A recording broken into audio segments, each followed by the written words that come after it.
Assalamu алейкум, урматтуу биздин көрүүчүлөр. Биз бул жолку чыгарылышыбызда Бишкек шаарындагы ушундай мыйзамсыз курулган же болбосо ошол уруксатсыз жанагыдай эл баса турган жерлерге же уруксат берилбеген аймактарга курулуп калган курулуштар тууралуу сөз кылмакчыбыз.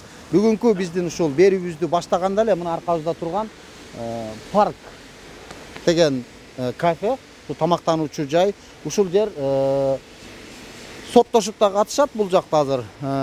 Негизинен мыйзамсыз деп биз аркага алганда ушул эменин көчөнүн бир жагында ушул жарыктандыруу же болбосо ушул эл баса турган аллеядан жалгыз ушул кафе көчөнүн эл баса турган жакты көздөй чыгып кеткен. Азыр биз ошонун ичине кирип, жанагы арендатор болобу же өздөрүнүн кожоюндары болобу, ошолор менен кепке тартып сүйлөшүп көрөбүз.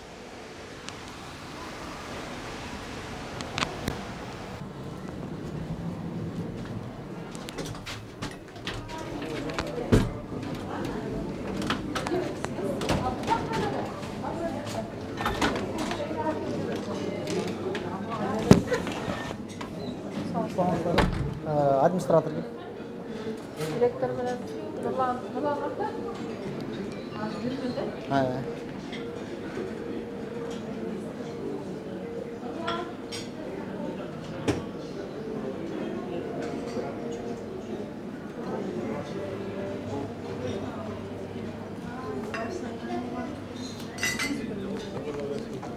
Assalamu алейкум. Насыздар. Менин атым Нурбек. Next Media бөлүм редакциясынын редактору болом. Бул кафе боюнча сурайлы делек, сиздер арендаторбу, хозяинбы? Арендатор. Ушул кимдер менен аренда кыласыздар? Себеп дегенде бул кафе эмеге тротуарга чыгып кеткен. Чыгып кетти. Ушундай деп неме кылып атат да. Бияктын хозяины. Хозяины Хозяин менен сүйлөшпөйсүзбү? Барбы бияктабы? Биякта эмес, ал башка жакта да. Контакттарын бере аласыздарбы? Бул сиздин бу жерде парк кафеге келдик элек, сиз дагы бизге сүйлөп берсеңиз жакшы болот эле да, чтоб биз бир тараптуу эмес, эки жактын тең эмесин сөзүн угушубуз керек болуп атат. Канча убакыт болуп калат? Канча убакыт болуп калат?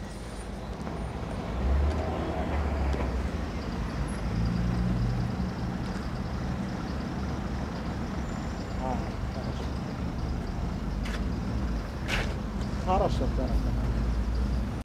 А вы бариста, так все? Да? Гарантийное письмо написали, да? Гарантийное письмо даже написали? Да. Мы будем решение да что ты говоришь? Построить ты можешь, да? Вы же можете продавать все строить. Вы сжечь можете, строить можете. Подкупать не можете. Да вы можете. Да сожгли, оказывается, мой дом. Да, вы сожгли. Ваше кафе китайское сожгло. Плюхнуло. Язык помилуй.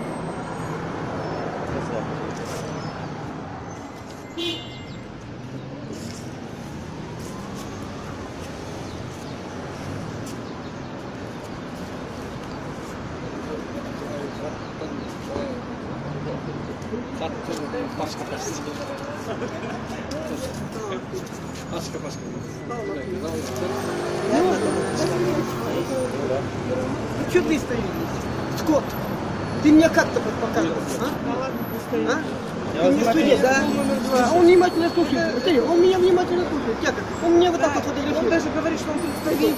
Кого представитель? Кого ты представитель? Ты кого представитель?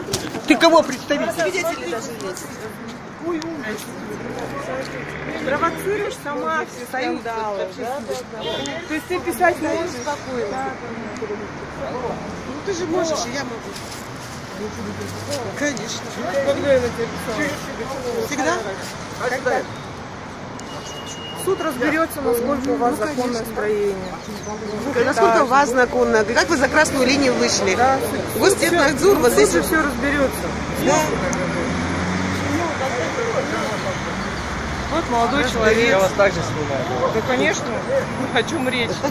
Разве вы можете? О, какая женщина пришла.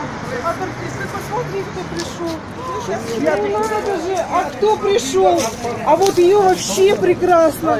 Ну надо же, их Она тоже взяточник, самая оказывается, настоящая. вон как кто Бессовестная. пришел. ФЗУ. Это вот она в комиссию будет входить. Это вот она сделала. Уголовное дело на нее возбудили. Пришла бессовестная. Ой, кошмар, кошмар. Молодой А человек. что вы меня телефоном тычете? Не надо. Не, что вы меня телефоном тычете? Давайте подписывай, люди. Не, я вас внимательно слушаю, я вас внимательно слушаю. Мы тоже вас Я вас слушаю. Она будет писать. Взяточница, бессовестная. Сколько денег взяла у нее? А? На 7 человек выписала. Во второй инстанции сейчас идет разбирательство. Менде бир вопрос бар да. Биз не имеем права мону документ неме кылганга, просто бай сиз көрсөтүп атасыз, передача үчүн биз алдык. Бирок бизде бир эле суроо бар бул жерде. Ушул жанагы выступ бияка чыккан менен бул эки проходту сиз салган жерди мыйзамдуу деп эсептейсиз, э? Вот, смотрите, получается, мой отец приватизировал эту землю, да, в 1998 году. Приватизация состоялась. Прежде всего, чтобы решить, кому принадлежит земельный участок, должен закончиться спор. Понимаете? Сейчас суд решает, земельный участок является общей долевой собственностью двух вот этих вот домов, о которых я вам говорю. Или сейчас суд решит, что каждый дом должен стоять отдельно, и тогда будет по-другому, понимаете? Тогда будет, вот об этом идет речь. Еще обязательно возьмите в учет, что с 2014 года собственники Кокумова, Бажанова, Торопова, Плюхунова, Рахимов и Ахмедова, они Джолбунова еще есть, это вот эти собственники, они неоднократно обращались в Госэкотехинспекцию, надзорный контрольный орган за незаконным строительством. Неоднократно нами были представлены документы о том, что вот все это то, что я вам сейчас показываю, этот орган надзорный уже в конце концов дал им такой ответ. До этого они давали ответ, что все эти стены стояли до пожара, и, соответственно, документы имеются. После завершения вашего спора в суде по земле будет решен вопрос, где законность, у кого законная. То же самое и в суде, то, что они сейчас говорят, вот эти пристройки снесите, они так и написали, что не то, что пристройки, они говорят, весь дом снесите, понимаете? Они не говорят вот с этой стороны проезд, им нужен весь дом полностью снести. Потому что, по их мнению, мы 100 лет живем в воздухе, и Берегбаев тоже так считает, что наш дом, оказывается, все это время над землей висел, а фундамент земли не касался. Вот так сделал Берегбаев. И обязательно учтите, что неоднократно... Нельзя так говорить. Ну, мама уже доведена до предела, поэтому прошу извинить. Вот, понимаете, еще обязательно возьмите в учет, что эти же люди обращались, кроме надзорного органа, в РОВД, то есть в МВД, да, в финансовую полицию, в прокуратуру, в ГКН, во все органы обращались. И есть несколько постановлений об отказе в возбуждении уголовного дела в связи с незаконным строительством. Потому что оснований нет. Никто сейчас, ни вы, ни я не могу утверждать, это только суд может решить, чья земля. 28-16 биз кошуналабыз ошол кафегечи. Азыркы күндө болсо бүт кошуналар менен бирге ушул кафенин ээси менен соттор болуп жүрөт. Анткени себеби болсо көрдүңүздөр го, могул жерде бүт баардык бир линияда болгондон кийин болсо бул кафе бияка чыгып кеткен да. Кайсы жерге гана кат жазган жокпуз, эч кимисе эчтеке эмете албай атат да. Анткени булардын үй бүлөсү коркуп үркүтүп эле бүт баары эметпейт канча жылдардан бери. Дагы болсо айтып кетер сөзүбүз бар, ошол жерде болсо мурда могул жерде биздин дубалдан ары корого проход бар болчу. Ар жагында дагы проход бар болчу. Ошону баарын жаап, ушундай бир чоң кафе куруп алган да. Анан азыркы күндө дагы могул жерде бизде документтер бар. Азыр бул жак менен да биз сүйлөштүк да, булар сүйлөшкөндө айтып атышат, тиги акчасы бар, бул өйдө жак ылдый жактагы миллионер кошуналарыбыз бар, ошолор бизди чтоб рейдерский кылып мындай жерди алуу максатында ушундай иштерге барып атышат дейт. Жок, ал болсо мен алганда эле ушул апасы келип эме сураганда, сен менден уруксат сурашың керек деп чалганга. Кечирип койгула, сен кимсиңер сен уруксат алган? Мен только ат менен уруксат алам, сатып алган депчи. Ошондуктан биз алганбыз. Мен айткам буларгачы, бизге лишний эчтеке кереги жок. Мен өзүмдүкүн эле мага өзүмдүкү эле болсо болду. Бирөөнүкү мага кереги жок. Өзүмдүкү эле жетет депчи. Мен андай киши эмесмин, что бирөөнүн эмесин алып алгандачы. Анан ошол айткан себеби ошол да, как бы азыркы күндөн бери соттор канча 10 жылдан бери болуп атат. Булар болсо сотту чоюп эле, жалоба жазып эле, верховный жеткизип эле, кечке эле чоюп атат да, ошолчу вопрос. Анткени болсо бунун кызы болсо жана нотариуста иштейт экен. Ошол адвокат болуп эле сотторго кат жазып эле, кайра жалоба жазып эле, верховный барганда эле кайра жалобасын артка тартып коет, ошентип убакытты чоюп атат да. Азыркы күндө дагы могул жерде мен сиздерге документ көргөзсөм болот. Бул жерде мындай да. Бул жерде 3 үй болгон. 3 квартира да. 3 квартиранын негизинде болсо, бирөөсү болсо коммерческий, экөөсү болсо жилой квартира да. Коммерческий болбош керек. Киши жашайт. Киши жашайт турган. Ну, ага карабай да эле. Караңыздар, бул жерде көрүп атасыздарбы? Квартира барбы, жокпу? Жок, азыр кафе турат. Жалаң эле кафе. Ошол мен түшүнбөй атам да биздин өкмөттөргөчү. Эмнеге ушундай уруксат берет иштегенгечи? Бүт бардыгы бул жерде бүт бардык болсо коммерческий. Коммерческий негизинде документтер иштеп атышат. А булардык болсо кафе жилой дом болуп катталгандагы кафе болуп иштеп атат. Ооба. Могул жерде документтер мына официально госрегистрдан берилген кагаздар. Мына могул жерде карасаңыз, мына бирөөсү коммерческий деп турат. Биягында болсо жилой. Ооба. Мына жилой. Жилой. Толокмолдо 28-11А жилой. Толокмолдо 28-12 жилой. Толокмолдо 28-11 коммерческий. Коммерческий. Ошо түшүнүксүз болуп атат азырчы. А так булар ошол биздин оюбуз боюнча, потому что бул Бишкекте болсо, центринде болгондо азыр жерлер кымбаттап кетти. Бул жерге бирдеке курулат дегенде булар атайын ушул жерди чоңураак кеңейтелик деп эметип атат да. А бул кемпир айтып атат, бул менин үйүм эле деп эле кечке кыйкырат да. Үй болгондо үйүн көрбөй атабыз го, бул кичинекей эле болуп атат азырчы. Булардын үйүнө эч ким претендовать этпейт.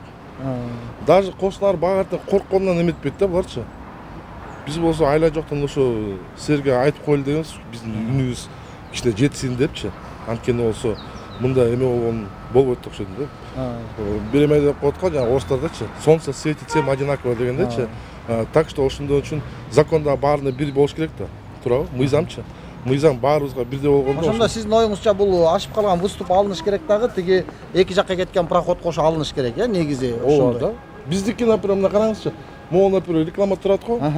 Ар жактан келе атканда көрүнбөй калат. Бул жагып калып атат да. Ошол болуп калат да. Бүт бардыгы бир ятта болгондо, бүт бардыгы бир эме болуп атпайбы? Азыр болсо дагы жанагы мэрияда жүрөт. Шаардын эстетикасы бир маалда бир эмеде болуш керек депчи, кооз болуш керек деп. Элестетсеңиз, аны бияктан болсо эл өтө турган жерден проходду булар болсо басып алган да.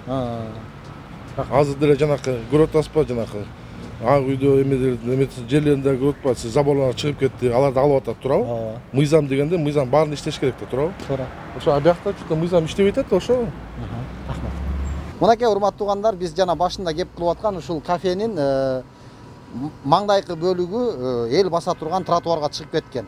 Тротуарга чыгып кеткен деп айтылып атышат дагы. Анан ошо менен бирге эле кошумча мына ушундай кондиционерлер иштеп атат. Булардан аккан суу мына бул жерде азыр дайыма нымдуулукту кармап ушу коюлган таш төшөлгөлөргө дагы залакасын тийгизип атат. Бул жерден көрүп атасыздар, элдер кургак жагы менен мындай айланып басып атышат.